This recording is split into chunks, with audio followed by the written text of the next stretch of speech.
오늘 미국장이 하루가 현란했습니다. 차차게 들렸다가 세게 내려오더니 다시 들렸어요. 사실 어제 아시아장이 상대적으로 반응을 잘해서 유럽장도 그럴 거라고 생각하고 있었는데 유럽장은 좀 약세로 일부분 끝났고 초반에 미국도 제가 새벽에 일어나서 보고는 뭐 4시 뭐 이때부터 계속 약세를 보이고 있다가 후반부에 다 들어올리면서 끝났습니다. 이 정도면 1차 제재와 관련된 이슈는 끝난 거 아닌가 이런 생각을 하게 됩니다. 일단 원자재 시장은 머리를 들썩이고 있긴 한데 아직까지 추세적으로 머리를 들썩이고 있다라고 볼 수는 없을 것 같아요. 오일 같은 경우에는 WTI 텍사스 중진류 같은 경우에는 급등한 다음에 약간 멈추고 있고요. 천연가스는 오히려 머리를 숙이고 있습니다. 지금. 그 다음에 구리 가격도 뭐 크게 급등을 하진 않고 있고요. 화들짝 놀란 금도 사실 일정 부분 들린 이후에 방향성을 아직은 타진하고 있습니다. 1차적으로 끝난 거 아닌가 이런 생각을 하고 잠깐 이거와 관련해서 러시아 쪽을 한번 들여다볼게요. 어제 제가 말씀드렸지만 러시아 이렇게 되면 환율 가치가 폭락할 거라고 말씀을 드렸는데 오늘 개장하자마자 27일 개장하자마자 이게 어제 종가 80달러대 달러당 80루블 정도 되던 게 이게 103루블까지 거의 110루블까지 올라왔었어요. 한 30%가량 폭락했다가 다시 내려왔습니다. 루브라의 이런 상황은 쉽게 끝나지는 않을 거예요. 여기 보시면 뱅크런도 발생할 거라고 말씀드렸죠. 뱅크런 지금 이미 시작이 됐고 그 다음에 해외에서 무역을 하는 러시아 기업들이 얻어진 웨어의 80%를 국내에 전부 다 매각하라 이런 얘기들을 하고 있거든요. 근데 문제는 이게 일시적인 거죠. 왜냐하면 러시아 국가들이 해외에서 무역을 제대로 못할 겁니다. 어제도 이미 말씀드렸지만 스위프트가 막혔기 때문에 은행 간 자금 결제가 안 되니까 이제 가장 중요한 건 이제 무역 간 거래를 할 때 신용장 같은 것들을 은행에서 오픈하거든요. 근데 그 신용장을 은행이 결제를 못 받을 수 있으니까 신용장 오픈을 안 해주는 거예요. 뭐 신용장이라고 하면 이렇게 생각하시면 됩니다. 은행이 먼저 내가 이제 너 수출하고 이러면 돈 주고 나중에 은행에서 받을게 뭐 이런 개념으로 오픈해 준다고 생각하시면 돼요. 근데 그런 것들 안 해주면 이제 무역 거래가 안 됩니다. 그래서 이제 푸틴이 해외 무역에서 얻어진 거의 80%를 러시아 국내에다 매각하라고 한다고 해서 그게 문제가 해결되지는 않을 거예요. 그리고 이제 외국으로 송금하는 것도 외화 송금도 지금 막았다고 얘기가 나왔는데 그거 가지고는 화폐 가치가 폭락하는 걸 막을 수가 없을 겁니다. 그래서 이제 러시아에서 중앙은행이 금리를 이게 9.5? 네, 9.5였는데 20%로 올려버렸습니다. 하루아침에 그냥. 기준금리가 20%라는 얘기는 여러분들 1년 예금금리가 20%가 넘었다는 뜻인데 우리나라 옛날에 IMF 생각나시나요? IMF 때 금리가 폭등했었습니다. 이 정도 수준으로. 그래서 예금해가지고 돈을 많이 벌었다는 분들도 많죠. 근데 그거는 예금에서 돈 번 것만 생각하는 거고 주식 폭락했을 때 주식 사서 돈을 번 걸 따져보면 은행의 예금보다 훨씬 더 많은 투자 이익을 봤죠. 물론 파산한 기업도 있기 때문에 주식을 잘 골랐어야 되고 그때는 코덱스 200 같은 아마 지수가 없었을 거요. 그래서 흥망이 엇갈렸을 겁니다. 아마. 다만 이런 상황을 하면 야 이러면 그럼 러시아 딱 들어가면 IMF 때도 주식가 회복해가지고 딱 했는데 러시아 지수 들어가면 좋은 거 아니야라고 하는 생각을 하실 수가 있습니다. 근데 제가 어제 사실 아직 들어갈 때가 아니라고 조심스럽게 말씀드렸잖아요. 그런 이유로 드린 이유는 이 차트를 보시기 바랍니다. 이건 미국의 RTSI 지수거든요. 이거는 그러니까 모스크바 지수에다가 화폐 가치까지 포함된 루블 화폐 가치가 포함된 거거든요. 우리가 외국 투자자들 입장이니까 그런 것까지 다 반영해서 봐야 되니까 환율 변동성이 있으니까. 근데 여기 보시면 여기가 고점입니다. 이때가 언제냐면 98년도입니다. 97년도에서 98년도로 넘어간 이 과정에 러시아가 98년도에 모라토리움을 선언했습니다. 지불유예. 그래서 저희도 러시아로부터 투자된 채권 중에 국채 중에 못 받은 게 있었죠. 이게 어느 정도 폭락했냐면 90% 폭락했습니다. 93%. 여기 보시면 이 고점이 어디였냐면 560, 570이었거든요. 근데 이 저점의 종가가 얼마였냐? 47이었습니다. 47. 90%도 넘게 폭락했죠. 근데 이걸 잘 아셔야 됩니다. 100원을 투자했는데 100원의 주가 지수가 50원으로 빠지면 50% 폭락했잖아요. 그래서 50%면 많이 떨어졌다고 해서 내가 50원에 사죠. 근데 90%에 폭락하면 가격이 10이 됐다는 뜻이거든요. 그러면 50에 산 게 10이 됐다는 얘기는 50에 산 것도 마이너스 80% 폭락했다는 뜻입니다. 지금 러시아 주식을 저가 매수한다고 들어가시면 이거는 장담할 수가 없는 부분입니다. 왜냐하면 이 스위프트 제재가 어디까지 갈지 모르겠어요. 판단하기가 굉장히 어려운 상황이거든요. 그래서 사실 어제 그런 부분 때문에 조심하시라고 제가 그걸 뜬금없이 러시아 주식하고 루브라를 거론한 거거든요. 조심하시라고. 만약에 제가 이거 지금 독에다 묻듯이 한 10년, 20년씩 묻듯이 러시아 주식에 투자하라 이렇게 저한테 권고를 한다면 그나마 제가 투자를 하겠다라고 생각하는 포인트는 실제로 러시아가 디폴트를 선언한다고 하는 시기가 나오거나 아니면 스위프트 제재를 푼다고 말하는 이 두 가지 포인트가 아니고서는 저는 감히 러시아에 들어가고 싶지가 않습니다. 디폴트를 선언하게 되면 결과적으로 바닥으로 떠서 주가가 바닥을 형성하게 될 거고요. 스위프트를 철회한다고 얘기하면 제재가 풀렸기 때문에 루블화는 강세로 급격히 돌아서고 주가는 반등하는 것을 보일 겁니다. 그 두 가지 이유 때문에 그런 두 가지 시그널이 나오지 않는 이상 러시아에 투자할 매력도는 현재는 없다. 이렇게 개인적으로는 생각하고 있습니다. 전적으로 개인 의사고요. 참고만 하셔야 됩니다. 누차 말씀드리지만 참고만 하시기 바랍니다. 다음은 일단 러시아가 초기 작전은 실패한 것이라고 계속적으로 나오고 있거든요. 최근 이제 일단 러시아가 우크라이나의 그 주요 전략 군사기지들을 다 폭격했잖아요. 그 미사일로 다 쏴서. 근데 전쟁이나 이렇게 우리가 지금 나오는 것들을 보면 항공기 지원이 없습니다. 지금 항공기 지원이 결과적으로 제공권 장악이 안 돼 있다는 뜻이거든요. 그러면 군사기지를 엄청나게 폭파시켰는데 비행장이나 이런 것들을 제대로 폭발을 못 시켰다는 뜻인가 이런 생각이 들기도 하고, 여튼 그다음에 보급품이 부족하다는 얘기도 계속 쏠쏠 나오고 있고, 결과적으로 푸틴이 제 생각에는 한 2, 3일이면 끝날 거라고 생각하고 있었던 것 같아요. 길면 한 4일이면 끝나겠다. 근데 그런 부분이 해소가 안 되니까 병참선이 제대로 이어지지 않아가지고 무자들이 제대로 공급을 안 되고 있고, 이제 그런 것들이 우크라이나 국민들의 강력한 저항과 맞물려서 좀 전술적으로 오판이 일어나고 있는 것 같습니다. 유럽 쪽이나 이런 쪽에서 대전차나 혹은 대항공기 휴대용 미사일이나 이런 것들 계속 지원하고 있고, 또 한 가지는 공군력도 지원한다고 얘기가 나오고 있거든요. 여기 보면 우크라이나 전투기 지원을 논의하고 있다고 지금 얘기가 나오고 있는데, 우크라이나에서는 자기 군인들이 몰 수 있는 비행기가 필요할 거 아니에요. 그래서 우크라이나가 미그 예전 소련 전투기 있잖아요. 그걸 모는데 그걸 가지고 있는 국가들이 바르샤바 조약기구가 가지고 있답니다. 근데 여기 보시면 폴란드하고 루마니아가 나오죠. 지도상으로 보면 우크라이나잖아요. 폴란드하고 루마니아가 붙어 있습니다. 그러니까 항공기를 지원하게 되면 폴란드하고 루마니아가 가지고 있는 항공기를 직접 우크라이나인 군인이 몰고서 바로 전투에 출격할 수 있다. 이런 상황인 거죠. 벨라루스가 참전해서 확전될지에 대해서는 잘 모르겠습니다. 벨라루스도 강력한 제재를 하게 되겠죠. 스위프트에서 벨라루스도 역시 차단을 하게 될 거고, 그런 걸 러시아에서 한 모든 행위를 동시에 벨라루스도 할 거라고 생각을 하고 있어서 이게 참전을 할지 안 할지는 모르겠습니다. 개인적으로는. 하여튼 확정이 될지 마무리가 될지는 모르겠고, 회담은 1차 회담에서 당연히 될 리가 없죠. 결렬되고, 우크라이나는 동부 지역, 돈바스 지역뿐만 아니라 크림반도에서도 니를 나가 이렇게 얘기를 하고 있는데, 사실 이게 가능하겠습니까? 이거 불가능한데 서로 이제 불가능한 주장을 하고 줄다리기를 하고 있는 과정을 보이고 있는 것 같아요. 이게 외교죠. 외교. 첨예한 외교전이 이제 시작된 것 같습니다. 이런 와중에 이제 아까 유가가 좀 들렸는데, 여기 보시면 이거 한국경 글로벌 마켓이고요. 맹진규 기자께서 2월 27일에 올리셨거든요. 여기 보시면 엑슨모빌, 세브란 기업들이 연합해가지고 바이든한테 친환경 정책에 반기를 냈다. 이건 완전 반기를 든 것보다는 뭔가 약간 늦추거나 제재를 약간 낮춰서 시추를 더 늘릴 수 있도록 해달라 이렇게 얘기를 하고 있거든요.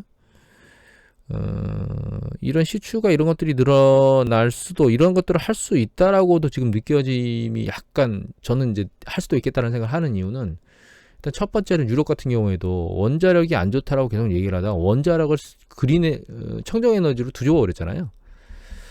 그런 것처럼 다른 쪽도 그런 행위를 하고 있기 때문에 미국도 지금과 같은 시급한 상황, 그리고 바이든이 지금 인플레이션 압력 때문에 결과적으로는 이제 지지율이 뚝뚝 떨어지고 있는데, 이런 상황에서 그런 인플레이션 압력을 안 주기 위해서 러시아의 에너지 수출 관련돼서 제재를 안 한 상황인데, 무엇인가 에너지 부분에서 잘 컨트롤 될 수 있도록 뭔가 만들지 않으면 다음번 차기 대선에서 떨어질 것 같습니다, 바이든이.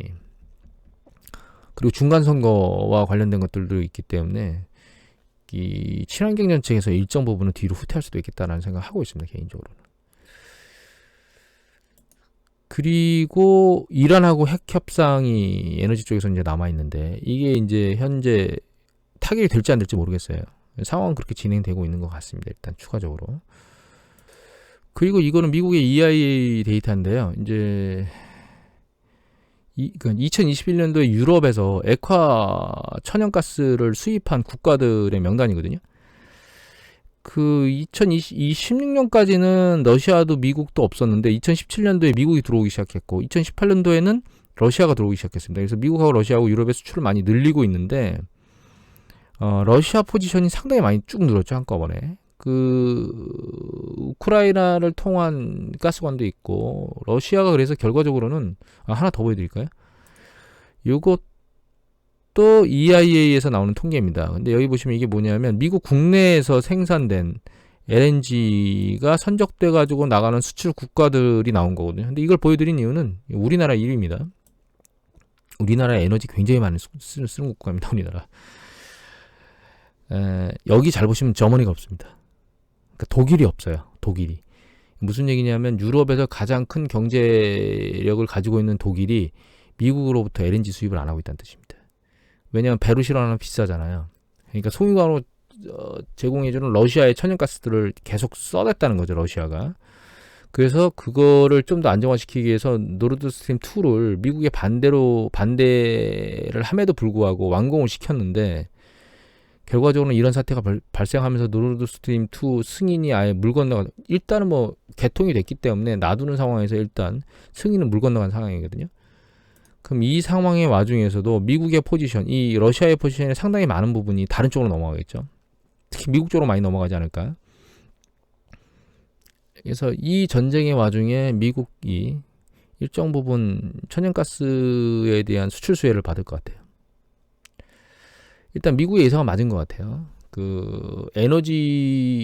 러시아가 에너지로 유럽을 통제하려고 하는 것 같다라고 하는 이 전략적 부분은 단순한 얘기가 아니었고 정확히 맞다, 이렇게 얘기를 드리는 것 같고, 근데 사실 이런 상황을 해놓은 게 미국 스스로 이런 상황을 악화시켰다는 걸 우리가 이해를 해야 됩니다. 사실 역사적으로 다시 들여다보면 최근 이전에 우리가 어떤 사람이 있었냐면 트럼프라는 사람이 있었죠. 트럼프라는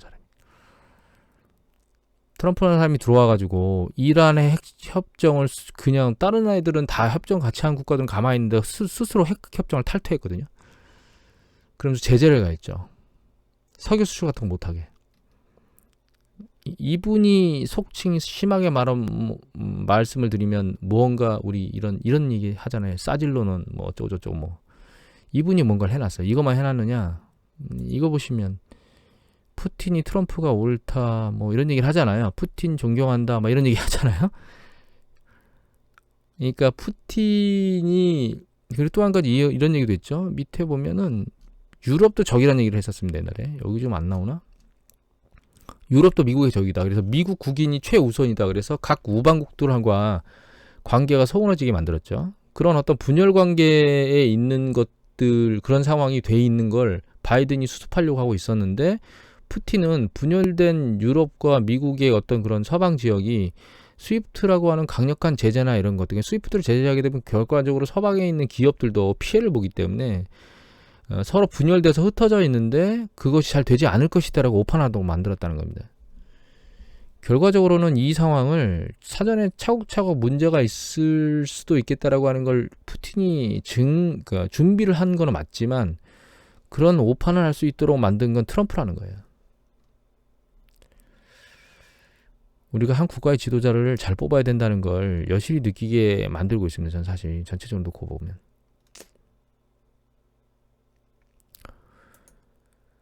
또 한 가지는 이 트럼프가 이렇게 뽑힌 이유는 이제 러시아의 자국 내에 백인들 중에서 단순 노동, 반복 노동만으로 만 가지고도 고액을 벌던 우리 과거에 이제 조립 라인이나 이런 쪽에서 그러니까 러스트벨트라는 얘기들을 하잖아요. 자동차, 철강 이런 쪽. 그런 쪽에 있는 백인들이 자기의 일자리가 그러니까 지식 산업으로 넘어가면서 자기네 일자리가 뭐 예를 들면 이민자들한테 혹은 흑인들이나 이런 사람들 특히 주로 이제 이민자들한테 지식 산업으로 넘어가면서 많이 빼앗긴다 뭐 이런 그런 숨은 백인 샤이프가 트럼프를 뽑았는데 결과적으로는 이런 상황을 몰고 오는 단초를 제공했다.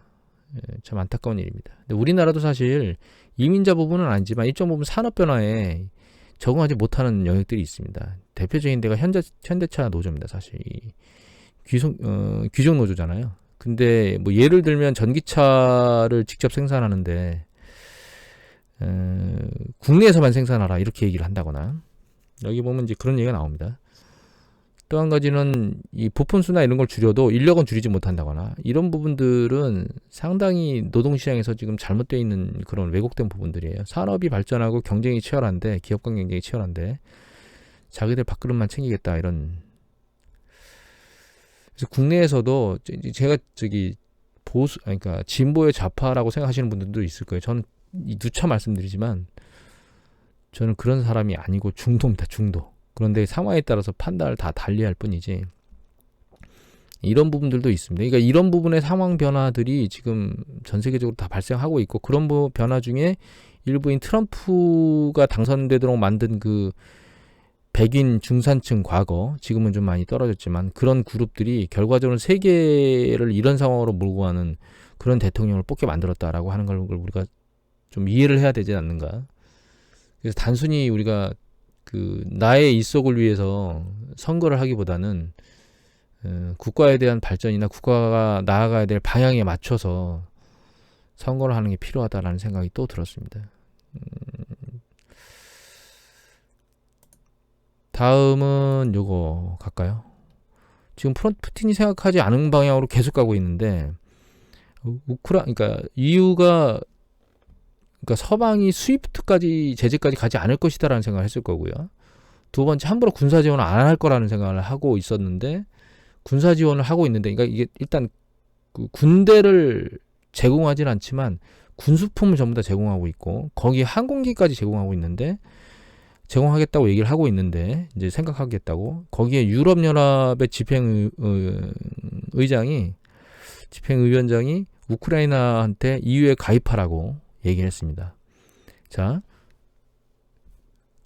러시아에서 제시한 건 나토에 가입하지 말란 얘기였거든요. EU 연합에 가입하지 말란 얘기가 아니고 그런데 우크라이나를 나토에 가입하라고 나토에서 얘기하진 않고 있고 EU 연합에서는 가입하라고 얘기를 하니까 결과적으로 러시아의 요구사항을 위반시키는 건 아니죠. 위반하지 않은 상태에서 여기에 가입하라고 하는 이유는 제 생각에는 군사 지원을 직접적으로 하지는 못하지만 EU연합에서 자금을 마련해서 군수품 지원을 하고 있잖아요. 그러니까 그거의 합리성과 당위성을 만들려면 유럽연합에 가입을 해야 유럽연합에서 우크라이나를 지원하는 게 합리성을 가지겠죠. 그래서 이걸 하라고 진행하는 것 같습니다. 그리고 우크라이나 젤렌스키 대통령이 일단 가입 신청서에 서명을 했거든요. 빠른 속도로 가입이 이루어지지 않을까라는 예비 국가로도 올라가지 않은 상황이거든요. 우크라이나는. 그러니까 EU연합에 가입하려면 국가의 조건들이 맞아야 되기 때문에 뭐 GDP 대비 국가 비중, 부채 비중, 그 다음에 재정 지출 규모 뭐 예전에 마이너스 3%였고요. 재정 지출 규모가 그 안에 있어야 되고 그 다음에 GDP 대비 부채 비중은 80%가 60% 안에 있어야 된다고 얘기가 됐었거든요. 지금은 그런 기준이 다 망가졌습니다. 그보다 훨씬 더 높으니까. 여하튼 그런 어떤 예비 국가에 들어가서 그런 것들을 점검받아야 되는데 그런 거 없이 그냥 바로 가입을 하겠다라고 해서 이거 금방 가입이 이루어질 것 같고 이 행위가 이루어지는 이유는 EU 쪽에서 자금 지원이나 집행 같은 것들을 하기 때문에 그걸 정당하기 위해서 하는 것 같아요. 그걸 이제 러시아가 흠잡을 수 있죠. EU 연합단인데 너희들 왜 돈을 지원해주고 군수물 물자들을 줘? 그러니까 결과적으로 이걸 가지고 자금을 우크라이나 쪽에 지원해주고 우크라이나가 그 자금으로 각국에서 군수품 물자를 사는 이런 형태의 흐름을 만들어서 정당화를 시키려고 하는 것 같습니다. 나토 가입은 지금은 할 수가 없는 게 나토 가입을 안 하고 중립을 하겠다라고 하는 일단 그런 어떤 카드는 남겨놔야 되기 때문에 나토 가입까지 가지는 않을 겁니다. 그 다음에 푸틴이 또 한 구석에 몰린 게 이 반전 시위인데 다른 국가에서 반전 시위하는 건 모르겠는데 이 러시아 자체 내에서 반전 시위를 하고 있거든요. 자국 내에서 반전 시위를 하고 있고 뭐 러시아가 또 대선이 정확히 모르겠습니다. 제가 언뜻 들은 거 지금 안 찾아봤는데 한 2년 뒤라고 얘기를 들은 것 같은데 그건 정확하지 않은 얘기입니다. 참 러시아가 거의 반독재인데 그걸 뽑는 러시아 그걸 자꾸 이제 투표를 해서 푸틴을 뽑는 러시아인들을 제가 이해를 못했는데 그 TV에 나오는 방송인들 중에 한 사람한테 물었습니다. 러시아 출신 방송인한테 그 사회자가 예전에 제가 언뜻 봤거든요. 왜 푸틴을 자꾸 뽑느냐. 근데 푸틴이 그나마 낫다라고 하는 얘기를 그때 들었었거든요. 국민들이 그렇게 생각한다고. 다음번 선거에는 어떻게 될지 좀 봐야 될 것 같고요. 다만 여기에서 저기 반전 시위를 하는 주요 세대가 MZ 세대래요. 지금 우크라이나에 들어가고 있는 군인들도 대부분 다 MZ 세대일 겁니다. 그리고 이제 포로들 보면 여기가 우크라이나인지 몰랐다라고 하는, 그러니까 사전에 전쟁을 하겠다고 선포를 안 하고 전쟁을 했으니까 참전한 군인들조차 제가 참전하는지 모르고 갔고 전투를 왜 하는지도 아마 모르고 있을 겁니다. 지금 그런 부분들이 사실은 사기 진작이나 이런 부분에도 문제를 일으키는 것 같고 그게 전투에도 영향을 미치고 있는 게 아닌가 하는 생각을 하게 됩니다. 그러니까 전략 전술에 대해서도 영향 잘못 짠 것도 있겠지만 뭐 병참선이 이어지지 못한다거나 이런 것들, 제공권 장악이 제대로 안 됐다거나 이런 것들은 전략, 군사의 큰 전략에 대한 부분, 세부적 전술에 대한 문제도 있지만 군인들의 사기에 대한 문제도 있는 것 같아요. 그리고 그러면 국가 글로벌 경제는 어떻게 되겠느냐라고 생각을 해볼 것 같은데 이렇게 생각하시면 될 것 같아요. 이거 어제 보여드린 statisticstimes.com 사이트거든요. 큰 틀로 놓고 보면 경제 수축을 가져가는 쪽은 두 군데입니다. 우크라이나하고 러시아. 그런데 러시아는 수출은 못하죠. 수입도 제대로 안 될 겁니다. 결제가 안 되니까. 그런데 러시아 수출의 대부분, 상당히 많은 부분은 한 절반 정도? 그 이상? 그거는 전부 다 에너지 쪽에서 나오는 거거든요. 그러니까 에너지 부분은 제재를 아직까지는 안 하고 있기 때문에 수출 영역의 100%가 다 커버되는 건 아니에요. 다만 수입 부분에 대해서는 일정 부분 수요가 글로벌 경제에서 주는 영향이 있죠. 다만 그 영역을 누군가가 흡수해 갈 겁니다. 어디서 흡수해 갈 거냐? 중국이 흡수해 갈 거죠. 중국이 러시아하고 국경도 맞붙은 데다가 뭐 어떤 형태로든 뭐 그러니까 실물에 대한 물물 교환이나 뭐 예를 들면 물과 소비재, 그러니까 밀과 소비재, 뭐 석유와 소비재, 천연가스와 소비재 이렇게 직접적으로 그 물물 교환을 할 수도 있죠. 현물을. 그렇기 때문에 GDP의 수출과 수입 수요가 모두 다 사라지지는 않는다고 봐야 될 것 같고요. 다만 강력하게 파괴된 우크라이나가 수출 수입에서 큰 타격을 입을 거다라는 생각을 해야 되겠죠. 경제 규모에서. GDP 큰 총에서. 근데 잘 보면 일단 명목상으로는 아예 우크라이나가 랭킹 안에 잡히지도 않고요. 물가 상승률을 적용한 차트에서 놓고 보면 한 40위 정도 됩니다. 이 우크라이나가. 그러니까 전 세계 비중이 0.4%밖에 안 되기 때문에 글로벌 경제의 큰 축에서 놓고 보면 별 문제가 없어요. 다만 과거에는 없었던 수요가 살아난 게 있습니다. 지금 우크라이나 사태 때문에. 그게 군수물자 수요입니다. 러시아가 군수물자를 대규모로 쏟아붓는 것뿐만 아니라 서방 국가에서 군수물자를 우크라이나에 대고 있잖아요. 그러면 군수물자를 생산하는 기업에서는 추가 생산이 당연히 따라가겠죠. 그래서 결과적으로는 이번 이제 국지전 양상은 큰 문제가 없다. 다만 최대 피해자는 우크라이나고, 왜냐하면 기반 시설이 붕괴됐고 다시 회복하려면 상당히 시간이 오래 걸릴 거고, 두 번째 희생자는 러시아고, 왜냐하면 러시아가 잘못하면 파산으로 갈 거거든요. 디폴트로. 러시아 국민이 이제 핍박을 맞는 거죠. 그래서 전 세계 글로벌은 큰 문제가 없을 거라고 보고 있고요. 이 주식시장의 변동성이나 글로벌 경제에 대한 위험성에 대한 부분은 러시아가 확전을 계속 하겠다고 하지 않는 이상 유럽으로 뭐 침공을 더 추가적으로 한다거나 전쟁이 확산된다거나 거기다 뭐 핵 카드 가지고 뭔가 실제로 뭔가 이상한 짓을 한다거나 이렇지 않은 이상에는 별 문제 없이 끝날 것 같습니다. 경제 측면에서는. 그리고 과거 추세를 보면 1차 세계대전이 1914년부터 1918년 정도, 1914년부터 1918년도에 일어났는데 1차 세계대전 때 이때거든요. 14년, 여기 15년도부터 나오기 때문에 14년은 안 나오죠. 근데 전쟁 터진 발발 이후에도 주가는 일정 부분 다 올라갔고, 물론 뒤에 좀 내려왔다 다시 반등했죠. 그 다음에 2차 세계대전이 1939년에서 45년도까지 일어났거든요. 근데 보시면 초반부에 좀 내려가다가 후반부에 다시 밀려 올라갔어요. 그리고 미국은 사실 그 1차 세계대전 전반부에 완전히 호황이었습니다. 왜냐하면 다른 저기 유럽 대륙에서 대규모로 막 전쟁을 치르고 있을 때 자기네는 군수물자 잔뜩 뽑아가지고 수출하고 했었거든요. 그래서 호황기였습니다. 1차 세계대전 전반기에. 일본이 진주만 폭격을 하기 전까지는 참전을 안 했었죠. 그리고 한 번 더 미국이 대규모 전쟁에 휩싸였던 게 베트남 전쟁 때입니다. 베트남 전쟁 때는 언제냐면 1960년대 64년부터 73년까지 참전했거든요. 미국이. 여기 보시면 64년도가 이때죠. 64년 참전해서 73년도에 참전이 끝났거든요. 상황을 놓고 보면 초반에 참전했을 때 큰 문제가 없다가 결과적으로는 붕괴됐지만 다시 회복되는 패턴을 보였어요. 이때는 경기 수축면이 인접했기 때문에 내려간 거고.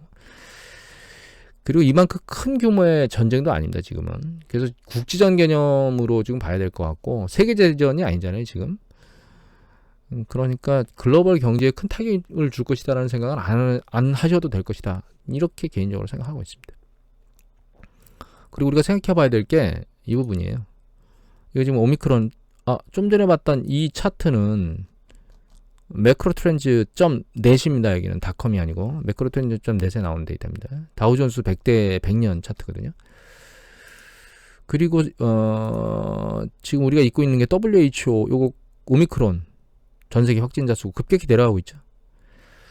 그래서 지금 세계에선 이런 얘기를 하고 있습니다. 오미크론 유럽이나 미국 대륙 보면 뭐 진정세, 마스크 완화.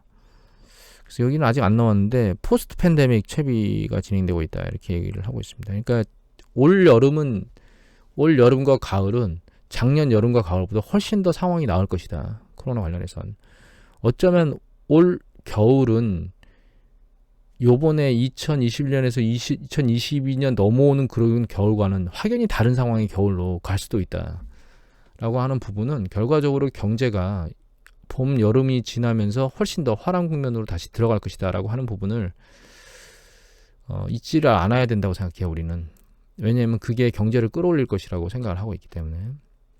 그래서 지금 심리적으로는 우크라이나하고 러시아 간의 전쟁이 심리적 위축을 야기할 수는 있는데, 그리고 스위프트망을 옥죄는 게 심리적으로 이제 금융시장의 변동성을 야기할 수는 있지만, 그 조치는 러시아에 국한된 것, 그 다음에 현재 우크라이나하고 러시아의 전쟁은 우크라이나와 러시아 그 중간에만 끼어 있는 거지, 다른 주변국에는 전혀 지금 현재 영향이 없고, 이미 보여드렸던 걔네 그 두 국가가 만들어낸 GDP 수준은 규모도 작지만 모두 다 소멸되는 게 아니고, 누군가는 그 이익을 다시 회수해 가거나 다른 쪽에서는 수요가 생긴다. 이런 부분들을 종합적으로 생각해 보면 주식시장이, 그러니까 경기가 수축돼서 경기 수축 국면으로 빠질 것이다, 혹은 주식시장이 계속 아래로 폭락할 것이다라고 하는 생각은 안 하셔도 될 것 같습니다. 단 예외, 이미 앞에 보여드렸지만 러시아는 화폐 가치가 추가적으로 폭락하고 주가가 추가적으로 폭락할 수 있는 가능성이 충분히 존재한다는 부분을 잘 이해하고, 오늘은 여기까지 설명하고 마치도록 하겠습니다.